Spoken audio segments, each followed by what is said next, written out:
gentle listener, and welcome to Nocturnal Transmissions, the fortnightly podcast that brings you dark tales, both old and new, performed by your humble narrator, Kristin Holland.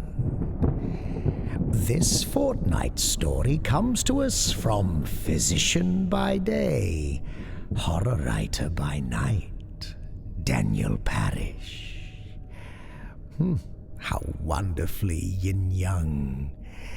Nocturnal Transmissions is proud to present the Recital.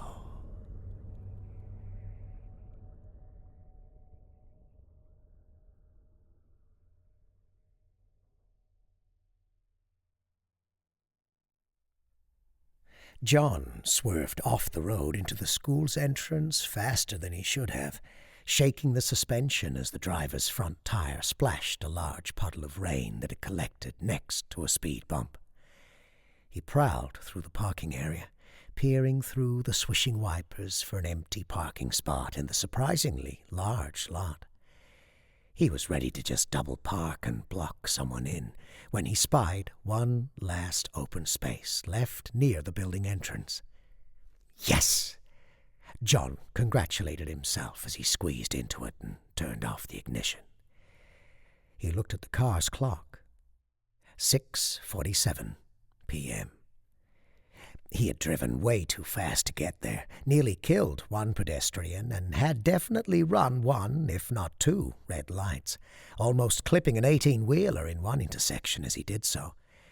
He wasn't sure how he had managed to do it, but he had arrived. The things we do for love, he thought to himself. It was still pouring. He buttoned his raincoat and opened the door to make a dash for it. He opened it a bit too quickly, however, and the door's edge slammed into the car next to him. Oh, crap. He closed the door and could make out a dent that seemed to match where his door had hit. What to do? Well, the dent, and it was really just a scratch, might have been there before, and that car was parked way too close to the line. It was also dark, so how could he have seen it? In any event, no one would likely pay any attention that night, given the rain. Not worth worrying about. He opened the car door again and dashed through the downpour to the building, slipping on the wet asphalt once and falling to his hands and knees. He got up and ran again, reaching the double doors at the front of the school. He was half soaked through, even after only 30 seconds of running and falling in the rain. John yanked on the entrance doors, which were locked. A stocky police officer standing guard inside ambled to the doors, pushed one open, and asked John through the crack for his name. Need to make sure you're on the list, sir. Security is paramount. John Wordsworth, he quickly replied, trying to restrain grumpiness. The guard spent a good minute checking the name against a list on a clipboard. The brief spike in happiness John had enjoyed finding parking washed away as he went from half to fully soaked while the guard languidly searched the pages for his name, before finally finding it. All good, Mr. Wordsworth. You're on the list.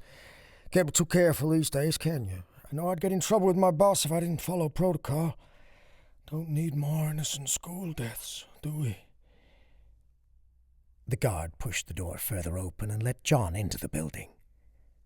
Auditorium's just down the hall, the guard said, pointing in a direction off to his left. John realized as he passed by that the guard was not a real police officer, but some rent-a-cop wearing an elaborate dark blue outfit made to seem more official than it actually was. John started walking in the direction indicated, shaking off some of the rainwater as he went. He had never been in the building before. He didn't have any children, and the elementary school was new since he'd been a kid. A much larger structure to accommodate the influx of young families to the growing suburb. That said, John didn't really care what the place looked like. He was here to keep Caitlin happy. She had told John that he had to start being more a part of her life, that their relationship should be about more than sex.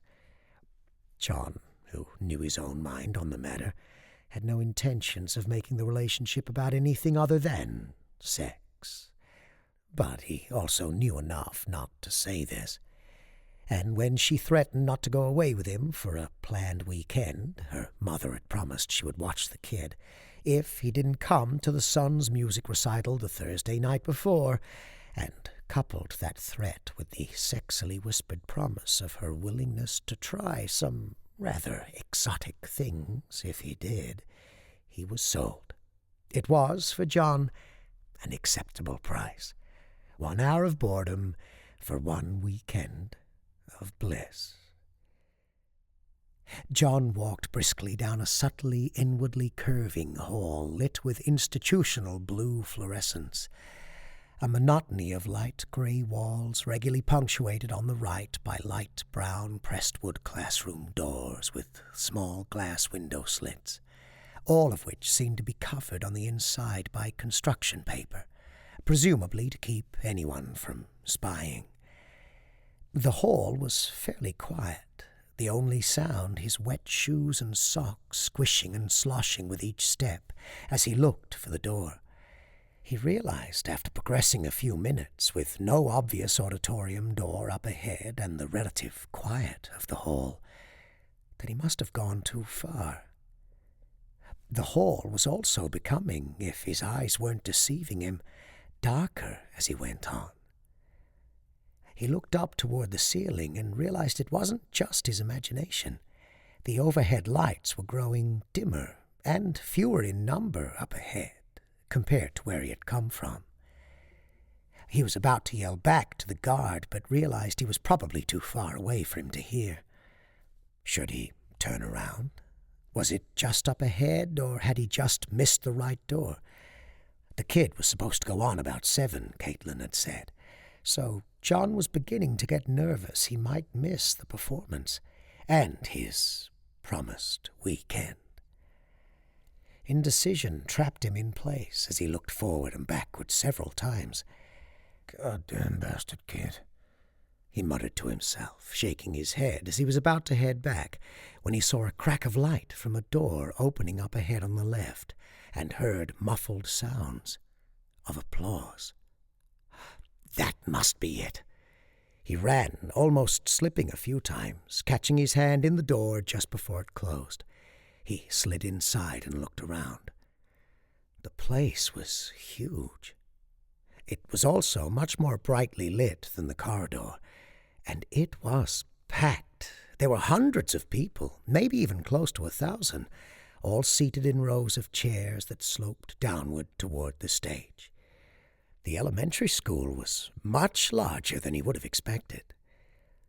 A young boy was bowing on the stage, and the audience was clapping loudly. He took in the scene, placing his right hand over his eyes as he scanned the audience to find Caitlin. While he was looking for his girlfriend, an older woman accosted him. "There's a seat up front," she said in a loud whisper. "Please, take it." "That's okay, I'm trying to find someone. I'll just stand here for now," he replied. "It is not okay," she whispered harshly again. "You must take a seat." The woman wore a dark blue cardigan and long grey skirt, her hair in a tight grey bun, reading glasses seated on the edge of her nose. She was a good foot shorter than John, but her brusque demeanour rendered him unable to reply.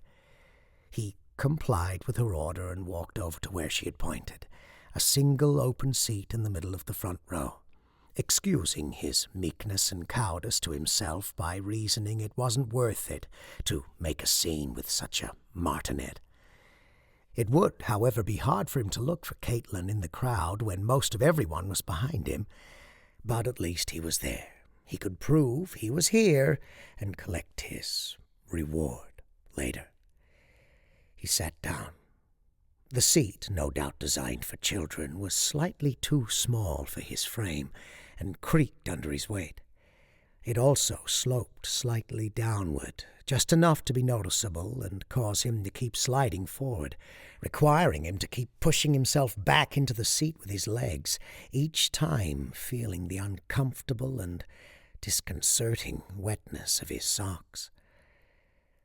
As John tried to settle in, a thin young man came to the front of the stage and announced the next performer, Jason Boardwine, who would be playing for release. The crowd broke into applause, rising from their seats as a boy of 6 or 7 walked from stage left to sit at a piano bench. John was a bit surprised by the enthusiasm, but he figured he ought to join them and rose to clap along. Support the kids, he guessed. The ovation lasted nearly a minute. John used the opportunity to look around the audience for Caitlin, but he still could not find her. The crowd then became silent and sat.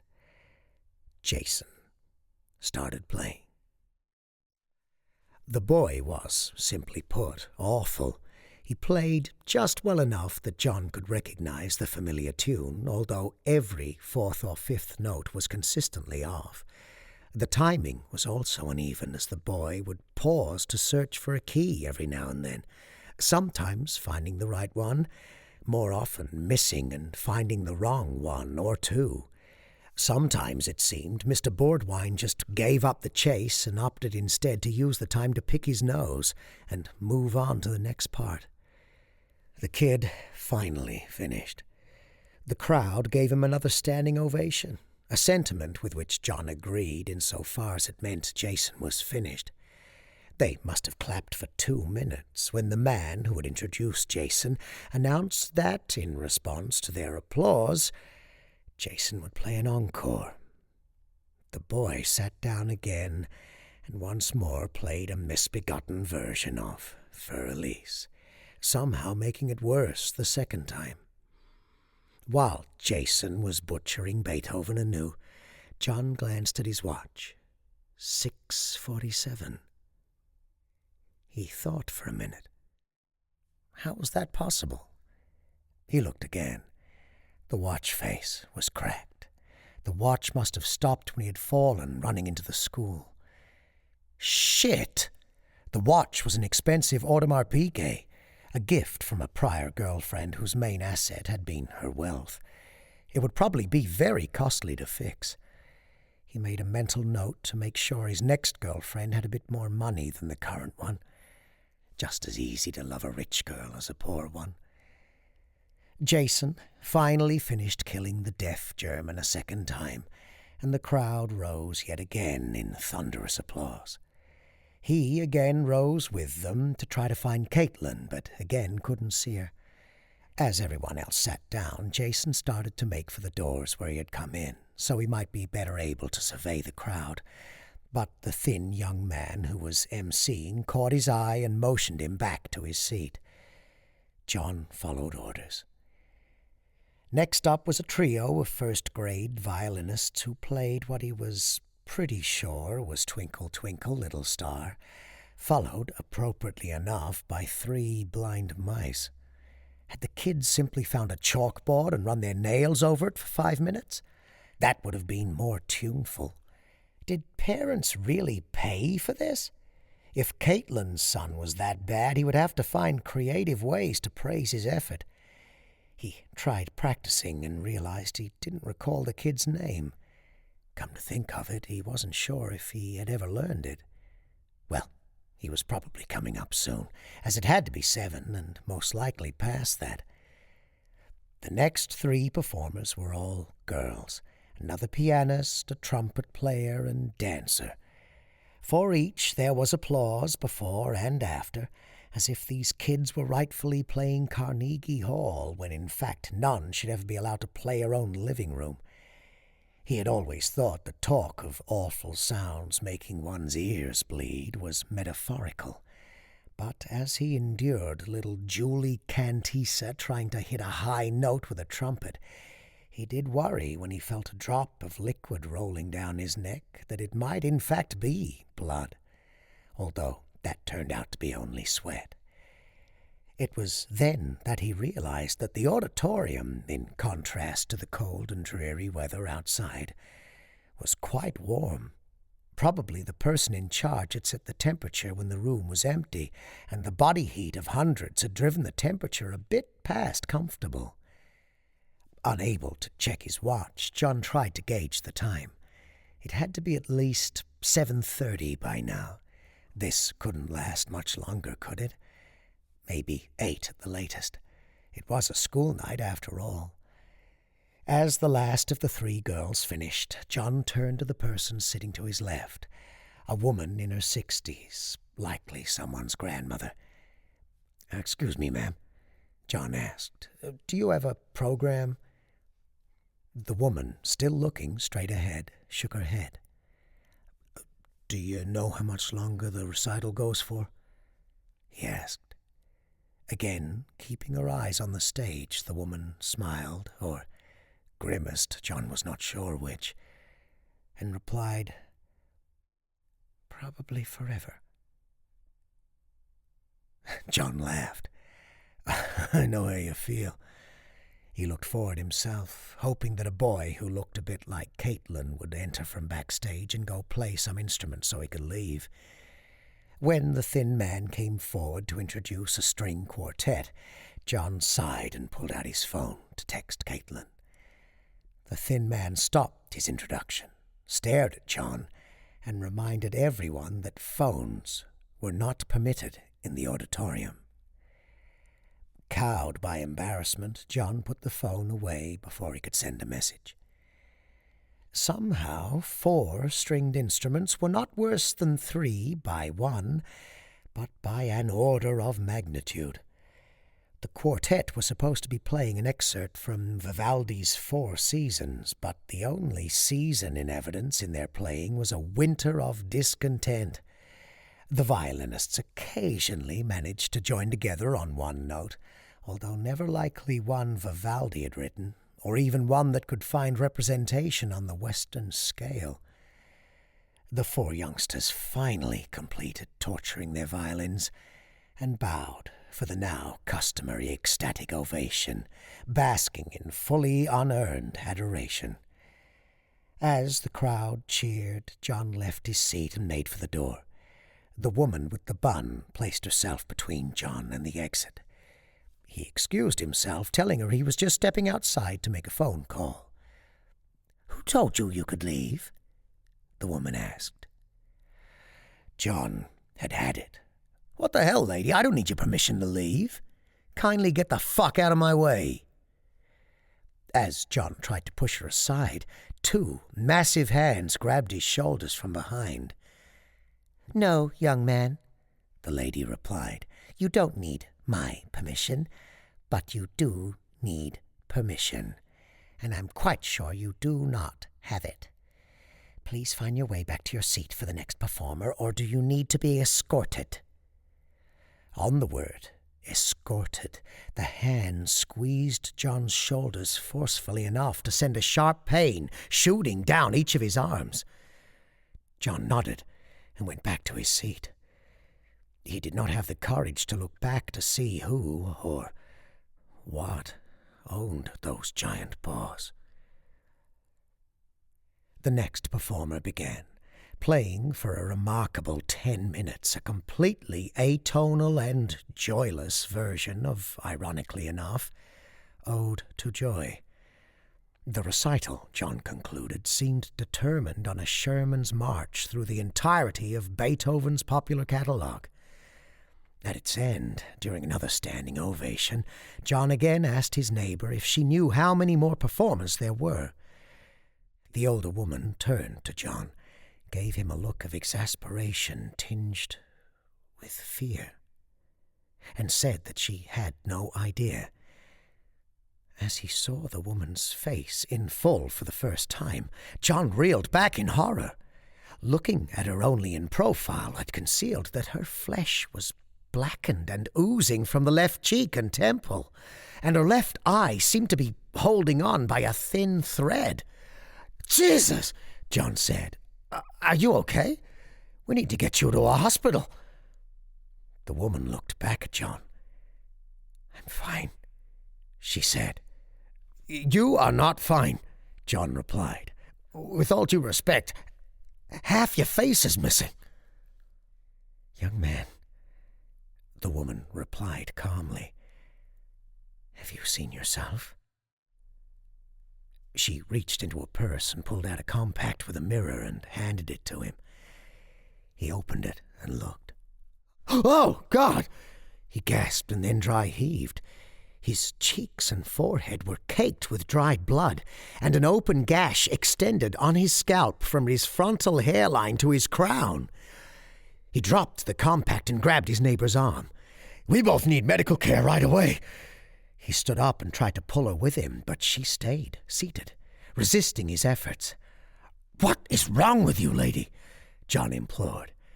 As he pulled, John could feel the eyes of the thin man staring at him from the stage. He looked up to confirm his suspicions. This woman and I need help right away, John pleaded. Sir, the thin man said, you will sit down and behave. The recital is not finished yet. But before he could complete his thought, the woman yanked John back into his seat and whispered in his ear, sit down and behave. Trust me, you do not want to interrupt the recital. John sat down, uncertain what to do next.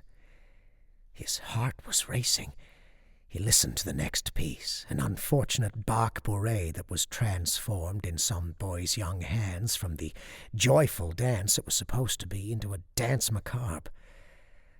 As John got up with everyone else to clap at the end, he looked around again in vain for Caitlin.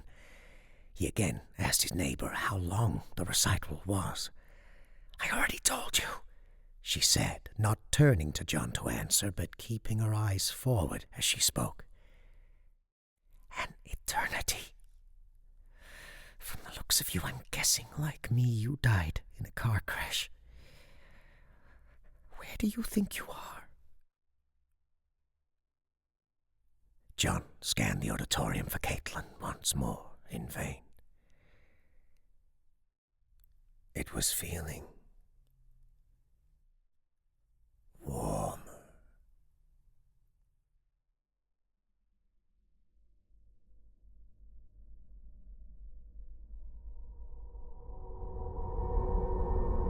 The Recital by Daniel Parish, a cautionary tale for any scoundrels who may be out there amongst our listenership. And now, dear listenership, we wish to put a question to you. Our wonderful acolyte, the very first piper ever, recently made a humble request in relation to Patreon subscribership that has come up a number of times in the past, and frankly, we're not entirely sure whether to act upon it or not. So perhaps we'll just put it to you, our great big brains trust out there, and you lot can decide. The idea raised is to create another tier of subscribership between beloved acolyte and esteemed cohort. Sell it, perhaps. Let's say 10 Earth dollars a month or so, and perhaps we could do a different sort of shout-out for that tier.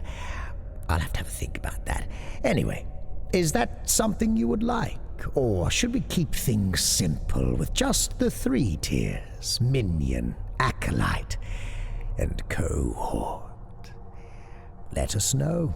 You can talk to us directly on Patreon, of course, or email noctranspodcast@gmail.com, or, I don't know, hold a seance perhaps and see if you can conjure us up for a quick chat. However you'd like to approach it, we'd be interested to hear from you. Your input is always most welcome. And speaking of welcomes, welcome Andy Shammy, our newest cohort. Thank you for donning the mantle, dear Andy Shammy. I do hope I'm saying that correctly. Don't be afraid to let me know if otherwise. Anyway, welcome. A big welcome also to our latest acolyte, Nicole Roberts. Hello, Nicole. Welcome aboard. Well, I suppose we've wasted enough of your valuable time. Apologies for all that housekeeping there, but do let us know your thoughts on the matter. We're open to suggestion. This transmission was transmitted by Nocturnal Transmissions, thanks in no small part to the generous assistance of our Patreon subscribers, who we thank from the bottom of our black little heart. A particular thank you goes out, of course, to our esteemed cohorts, Evan Dooley, Joanne Brooker, J.B., Rebecca Gates, Amanda Moore, Brett Allen, Fabled Words, Kel Wielden, Bool Swivney, Tippy Polo, Heathen Soul, Wayne Prince, Daniel Clanton, Alex Brewers, Eugene Petrie, Rachel Brown, Adam, Arnie Frank, Mudkip, Daniel Kamienkowski, Johnny Kelly, Robert Troy Hampton Peterson, Alicia Townsend, Wildy, Thomas Funderburk, Sam Hankins, and Andy Shammy. All non-public domain stories are featured with the permission of the authors. All voices and production are concocted by Kristin Holland. Until next time, as always, watch the skies, fear the dark, and don't trust anyone, especially yourself. Good night, gentle listener.